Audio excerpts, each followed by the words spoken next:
Hi everyone, so we are going to talk about technique today. The ninja technique. What? Yeah, the ninja technique. Micro movements, tiny little movements, because one little movement plus one little movement plus one little movement equals a big movement. Movements, well, musical parts. That's coming up.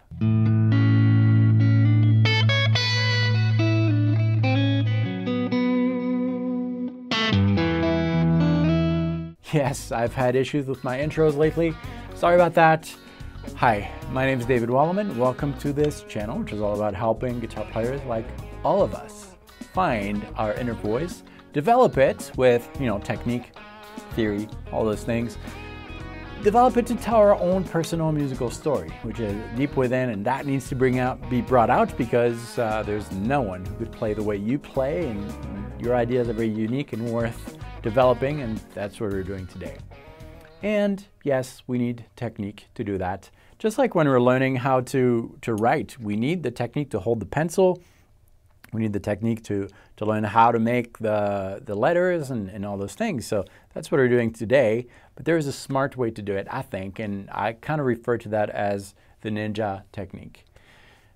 Lately, I've been on a quest to grow my technique, and I've been struggling for years, really, figuring out what was comfortable to me and what was useful to me to express some of these ideas musically. And I think I kind of found my path for now, mostly economy picking, like sweeping and type of thing. And as I'm developing that, I kind of analyzed what was going on and realized that really it all has to do with perfecting the micro movements. If everything is slowed down and you can really analyze everything that you're doing, the way that you're holding your pick, the way you're attacking the note, and break it down to its simplest form. For example, that very short musical statement there. And asking yourself, is this the most comfortable way I could play this? The answer is yes, for me, but at first you don't know that. And you need to ask yourself a series of different questions to know if this is the most comfortable for you. Unfortunately, there's no universal answer. It's really going to depend on you because we're all unique. Yes, we have typically the same amount of fingers on our hands, but if not, that's not a problem because you can adapt, and that's the self search on the instrument. It's really, really important to be aware of how it feels to play an idea and really determine if that's the best way to do it. Let me give you a very practical example, always easier. This is one of those new micro movements that I figured out. It's this one right here. Okay. So that movement right here, if I analyze this, what's going on here is I'm starting a series of notes on the high E string. Okay. And then I've got this type of arpeggio. And I wanted to play that in the smoothest way that I could and at any speed so that I can reuse this. And my original thought was to do something like this. As far as the fingering goes, do index. So downstroke, I'm using economy picking. So index on the 12th fret, then middle finger on 13, pinky on 15, back to the index on 12 with an upstroke. Then I do that sweeping thing here on fret 13, 14, and then use the index on 12, and then the index again 2 frets below. That was my natural inclination to do that type of fingering. And in essence, the index is playing 2 notes, one on the 12th fret, one on the 10th. And I noticed that when I started to speed that up, it didn't sound great, especially if I wanted to tie that with notes on the 4th string. It always sounded sloppy.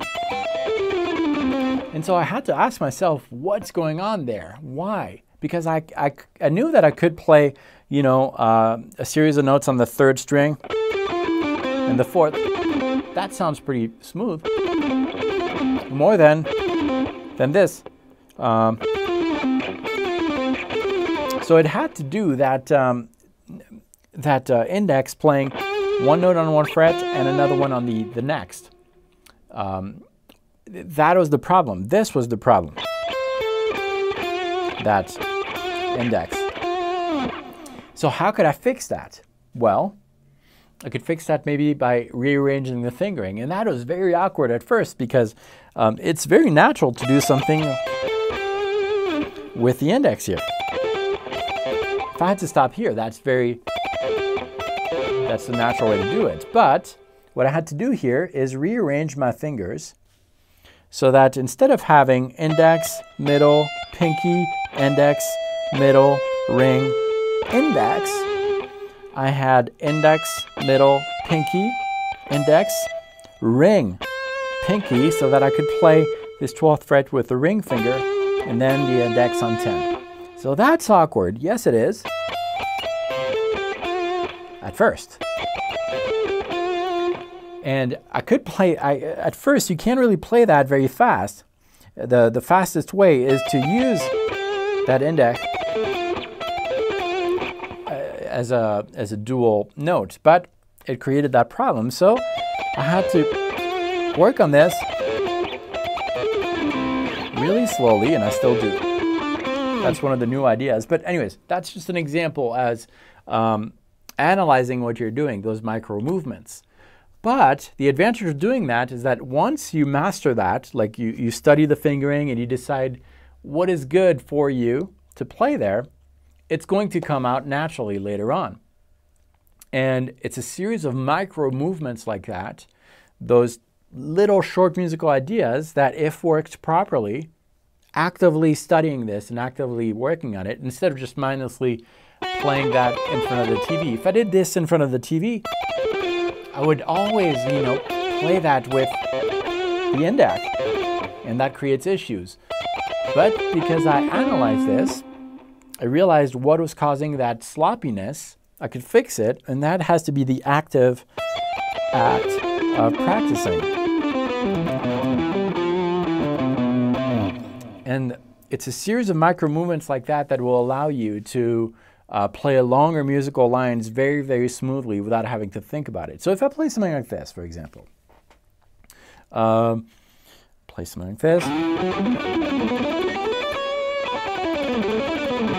That's a series of micro movements. One of them, I started something like this. Okay, that's what I started with. So one micro movement might be this.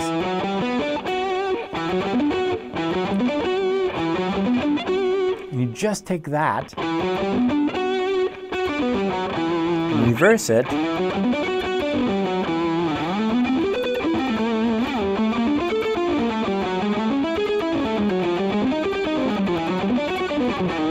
very, very slowly until you master that particular micro movement. The ninja technique is all about that, a series of micro movements that you have mastered. And the cool thing is that one movement will help you with another movement. In other words, like if I go back to this idea here, this will help me at other, in other areas, knowing that, well, if I want to start an idea in this zone of the fretboard here, and then I want to finish it here, I'm going to have to change my fingering a little bit so that I have some fingers left after that index. I don't anymore, so I've got to do this, so I need to anticipate. And the cool thing with those micro movements is that your fingers have muscle memory, and they're going to remember that without you having to actively remember it. That's what this is all about. It's all about anticipation and really actively practicing on those tiny little movements. So here this was economy picking, but at any level you can do that. Let's say that you are still learning your pentatonic skills and you are working on, learning how to phrase on the first position of A minor pentatonic, for example. Okay, well, develop a series of micro movements in that pentatonic scales. 3, 4 notes, 5 max. Maybe this would be a micro movement. 1, 2, 3, 4. Okay, all these notes are from that minor pentatonic scale, and that's a micro movement. And what makes that movement what it is 2 notes on one string, descending. Then on the next string, you will play 1 note, the one that is closest to the bridge, and then you'll go on the next string and play the note that is closest to the bridge. So you can recycle this.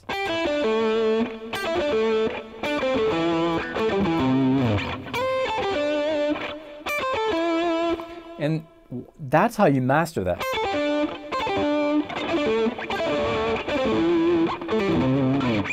That's how you master that movement, and it will come out in your playing later on.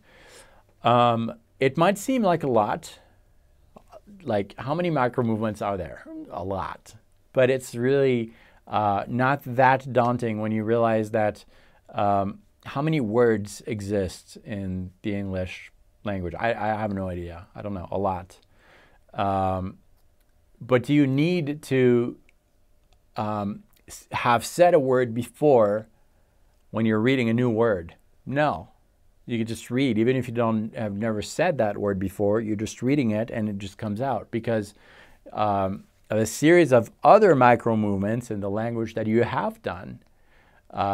You've heard those sounds, and you know that a C placed in the beginning of a word will sound k, like this, car. Well, not always actually, but yeah, a series of micro movements, like the more you do something, the more you can use it in other areas of your playing.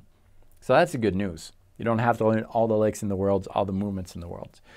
That's what I have for you. When you're practicing, take 5-10 minutes before you mindlessly do the practice and analyze what you're doing on a micro level. Just a few notes again. It's going to go a long way.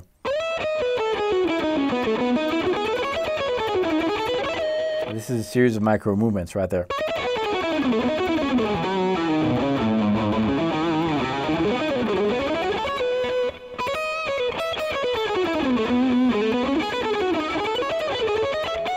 And by the way, this thing right here, I'm not a very technical player. I just got into this a few weeks ago, or maybe a couple months ago. I started working on this. If you look at my videos a year ago, my technique was definitely not where it is now, and it's not awesome. I'm not saying that to, hey, look at me. No, I'm just saying that taking that approach will really make things comfortable. A month ago, you would have asked me to play something like this. I would have a really hard time doing it, and I'd be tensed and stressed out about doing it. But because I took that approach on a micro level, taking tiny little movements, making sure that I have them right until it feels really comfortable, that really frees you from the anxiety of having to go to a technical place that you're not yet, that you haven't yet achieved. I really hope this makes sense. I hope this is encouraging. Listening to me, I feel like, what are you talking about? But it makes sense in my head. Hopefully it makes sense to you. Thank you for watching this. If you want to go further with your guitar education, you should sign up to my music theory primer. It's the Music Theory DNA course. It's a free course. It's an email course that will give you a healthy approach to music theory. If you're confused about modes, scales, pentatonics, and all that stuff, check out the Music Theory DNA. I will leave the link below. And it'll just give you a good primer, and that will lead to an invitation to join my Guitar Infusion course, which is a huge course. You'll know more about it, but anyways, it's free. Not the Guitar Infusion, but the free Music Theory DNA course is free. Check the link below. And thank you so much for watching these videos. If you haven't yet, you should subscribe, because every single week, 3 videos like this one come out. Helping guitar players like all of us find our voice on the instrument, develop it to tell our own personal musical story. Thanks for watching this. I'm David Walleman. I'll see you next time.